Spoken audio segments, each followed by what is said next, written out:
Under Canadian law, your bank is required to open an account for you. That is federal law. Bank Act, Section 627.17.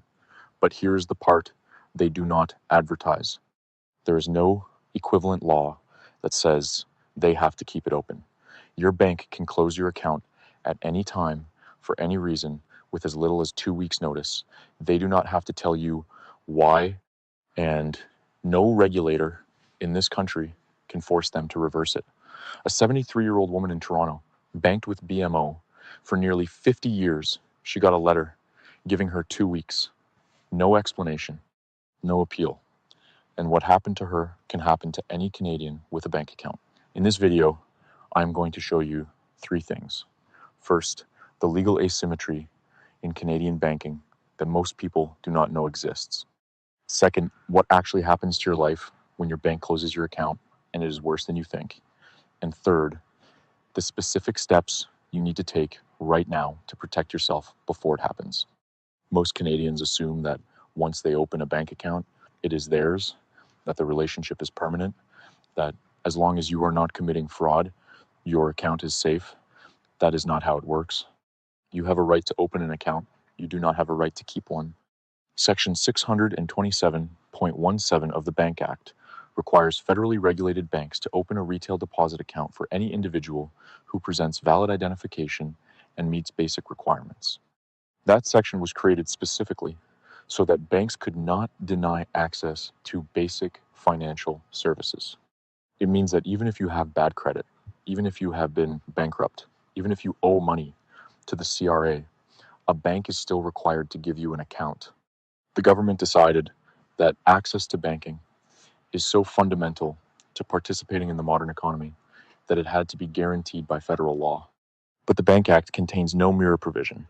There is no Section 627.18 that says the bank must keep your account open once it exists. The obligation is entirely one-directional. They must let you in. They can push you out whenever they want. And that asymmetry is the foundation of everything I am about to explain.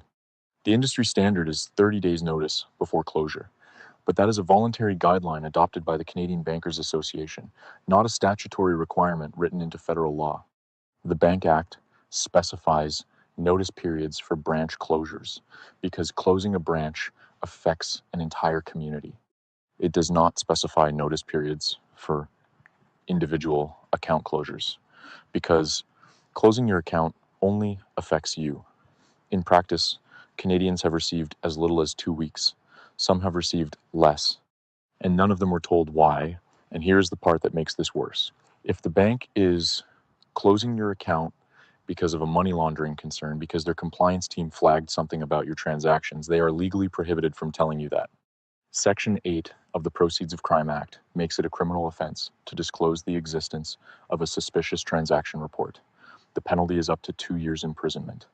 So the letter you receive says something like, "This relationship no longer aligns with our risk appetite." That is all you get. 4 words and a deadline. Let me walk you through exactly how this plays out in the real world, because most people assume it would never happen to them until it does. The process almost always starts with the bank's compliance or risk management team. Something about your account gets flagged. It could be a transaction pattern that looks unusual. It could be the industry you work in. It could be a name match with a sanctioned individual or a politically exposed person. It could be that you received a large inheritance and deposited it differently than your normal pattern. In some documented cases, it has been a single large e-transfer to a perfectly legal Canadian financial platform. You do not receive a warning. You do not receive a phone call asking for clarification. You do not receive a chance to explain the transaction. You receive a letter. The letter says the bank has decided to end its relationship with you. The reason given, if one is given at all, is vague and non-specific. And when you call the number on the letter, the person on the other end tells you they cannot provide further details. You ask to speak to a manager, the manager tells you the same thing. You ask to file a formal complaint, the complaint goes nowhere, the decision has already been made. The Financial Consumer Agency of Canada received over 800 grievances about unexplained account closures between 2018 and 2020. and 23.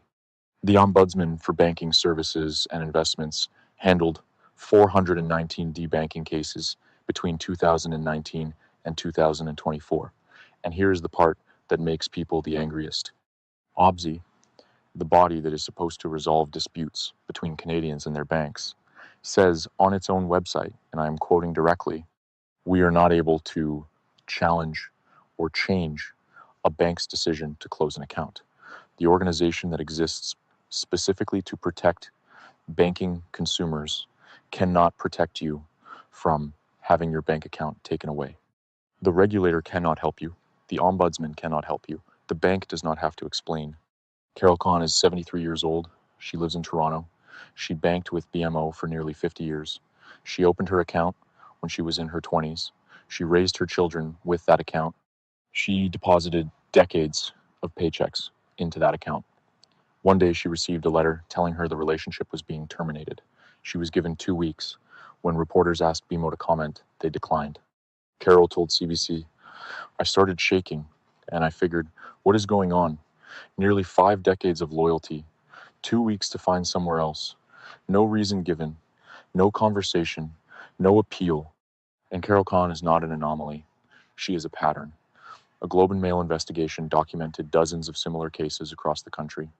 A compliance consultant in Calgary, someone whose literal profession is anti-money laundering compliance, debanked by Scotiabank with no explanation. A Nigerian-born entrepreneur in Toronto, debanked by 3 separate banks over a decade. A retiree in Halifax who had banked with the same institution for over 30 years, terminated due to what appeared to be a case of mistaken identity. In every case, the outcome was the same: a letter, a deadline, and silence. What most people do not understand about losing a bank account is that it is not just an inconvenience. It is not like switching phone providers. It is a cascade that touches every part of your financial life, and it happens fast. The moment your account closes, every system connected to it breaks. Your employer's direct deposit fails. Your next paycheck has nowhere to land. If you do not have a backup account already set up with your employer, you may have to wait for a physical check to be issued, which can take 1 to 2 pay cycles. That is 2 to 4 weeks without income hitting your account. Your pre-authorized payments for rent, utilities, insurance, and your phone bounce. The companies on the other end do not know your account was closed.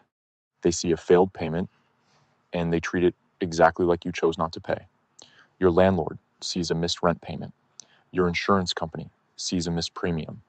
Your phone carrier sees a missed bill. None of them know or care that it was your bank's decision, not yours. Your credit score drops not because you did anything wrong, but because the automated systems that track payment history recorded missed payments across multiple accounts simultaneously. You now have a lower credit score because your bank closed your account. And that lower credit score makes everything else harder.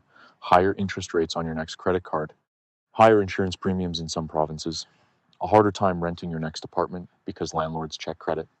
If you were in the process of getting a mortgage, that pre-approval may be revoked. Lenders require an active bank account and a clean, recent payment history. A sudden closure with multiple bounced payments can push you below the qualification threshold. A mortgage you were approved for last week may no longer be available to you this week. If you receive benefits from the CRA, your tax refund, your GST credit, your Canada Child Benefit, those payments were going to an account that no longer exists. CRA does not automatically know your account was closed. They send the payment, it bounces. Your benefit sits in limbo until you update your direct deposit information through My Account.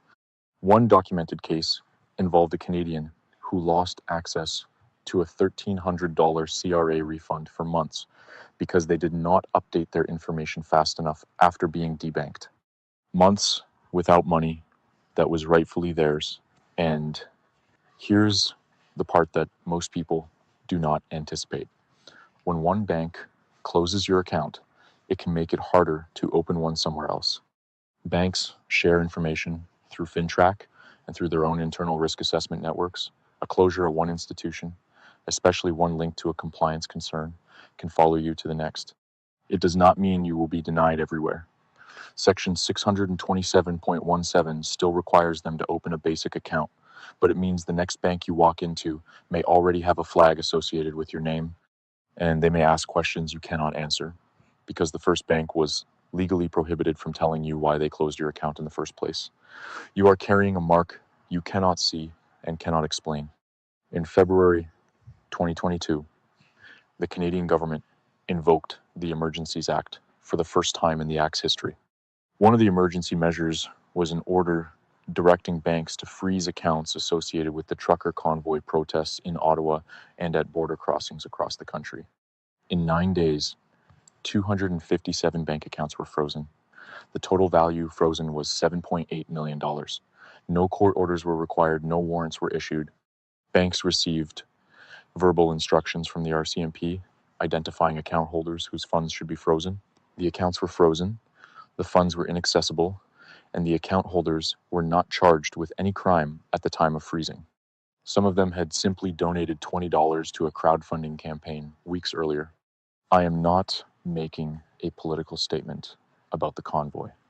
Whether you supported it or opposed it is irrelevant to what I am about to say. I am making a statement about infrastructure. The mechanism that allowed the government to instruct banks to freeze 257 accounts in 9 days without a single court order still exists. The Emergencies Act itself was not repealed. The regulations that enabled bank account freezing were temporary, but the law that authorized those regulations is permanent. The Federal Court of Appeal later ruled that the invocation was unlawful. The government had not met the legal threshold required to invoke emergency powers. But by the time that ruling came down, the accounts had already been frozen and unfrozen. The action had already been taken. The money had already been inaccessible. The damage for some account holders had already been done. What February 2022 demonstrated is that Canadian banks will comply with government instructions to freeze accounts without court orders when directed to do so under emergency legislation. They did not resist. They did not ask for warrants. They did not notify the account holders first. They received a list and they executed it. The legal framework that made that possible has not been dismantled. The question is not whether it happened. The question is whether it could happen again and under what circumstances. And this is the part that connects to debanking more broadly. The same compliance infrastructure that banks use to file suspicious transaction reports with FinTrack, the same risk management teams that decide to close Carol Khan's account after 50 years, the same internal systems that flag your transactions against your customer profile, those are the same systems that executed the Emergencies Act freezes in 9 days. The machinery is identical. The only difference is who gives the instruction and under what legal authority.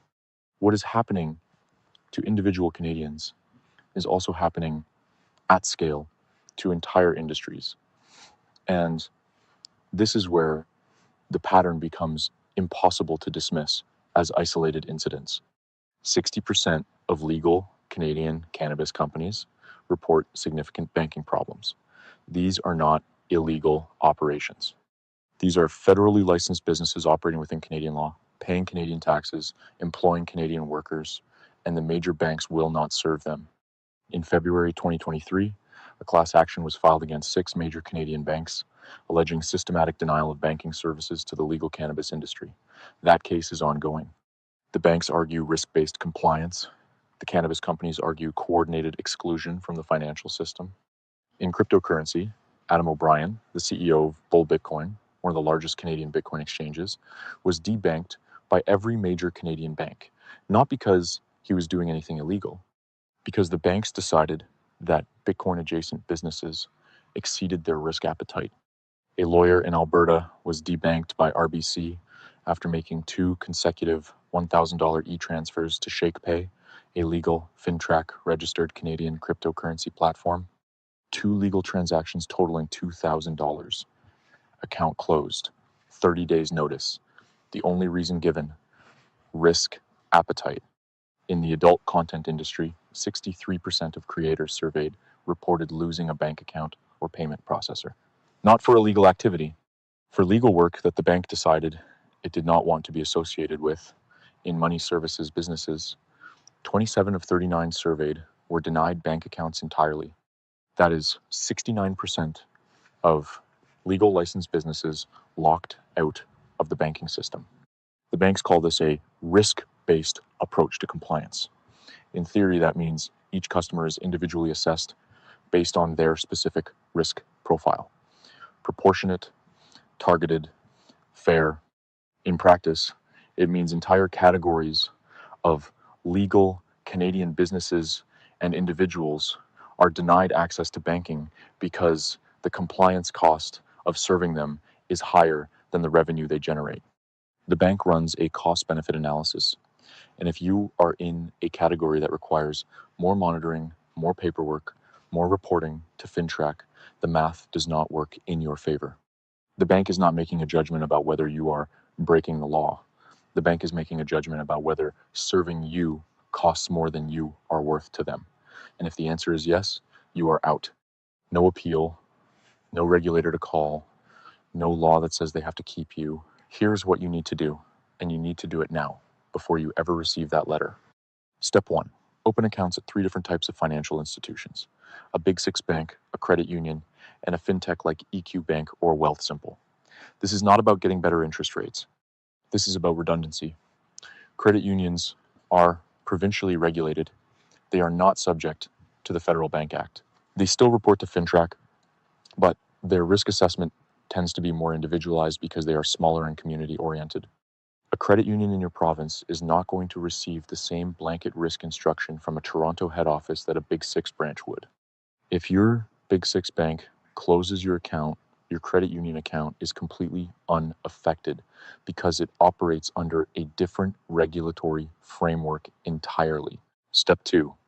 Set up direct deposit and CRA benefits at more than one institution. Your employer may only allow one direct deposit account, but CRA allows you to update your direct deposit at any time through My Account. If your primary account closes, your paycheck and your government benefits need somewhere to land immediately. Do not wait until after you have been debanked to figure this out. By then, you are already behind. Step 3. Keep a small physical cash reserve at home, enough to cover 2 to 4 weeks of basic expenses. If every digital account you have becomes inaccessible, even temporarily, you need to be able to buy groceries, pay for gas, and cover essentials while you sort it out. This is not paranoia. This is not hoarding. This is what financial planners call liquidity resilience. And after February 2022, it should be part of every Canadian's financial plan. Step 4. If you receive a closure letter, do not waste time arguing with the bank. They have made their decision and no regulator can reverse it. Instead, immediately update your direct deposit information with your employer, update your CRA direct deposit through My Account, redirect every pre-authorized payment to your backup account, and contact every creditor to let them know your banking information is changing. You have 2 to 4 weeks. Use every single day of it. The biggest financial damage from debanking happens to people who thought they had more time than they did. Step 5. File a complaint with OBSI. They cannot force the bank to reopen your account. I have already explained that. But they can verify that the bank followed proper notice procedures and their own internal policies. If the bank cut corners, if they gave you less notice than their own policies require, OBSI can recommend compensation. It is not a solution, but it is a formal record. And if the pattern of debanking ever reaches a class action courtroom, those records will matter. There is a law that says your bank must open an account for you. There is no law that says they must keep it open. 800 Canadians filed formal grievances about unexplained closures in 5 years. 419 cases reached the Ombudsman, and the Ombudsman could not reverse a single one. 257 accounts were frozen in 9 days under the Emergencies Act, and the infrastructure to do it again has not been dismantled. Entire legal industries are being locked out of the banking system because the banks decided they are not worth the compliance cost. Your bank account is not yours. It exists at the bank's discretion, and the only protection available to you is not a law, not a regulator, not an ombudsman. It is redundancy. Build it now while you still have the choice. If this changed how you think about your bank account, subscribe. This channel covers the financial rules, the tax laws, and the banking regulations that affect ordinary Canadians. I am Andrew Graves. I will see you in the next one.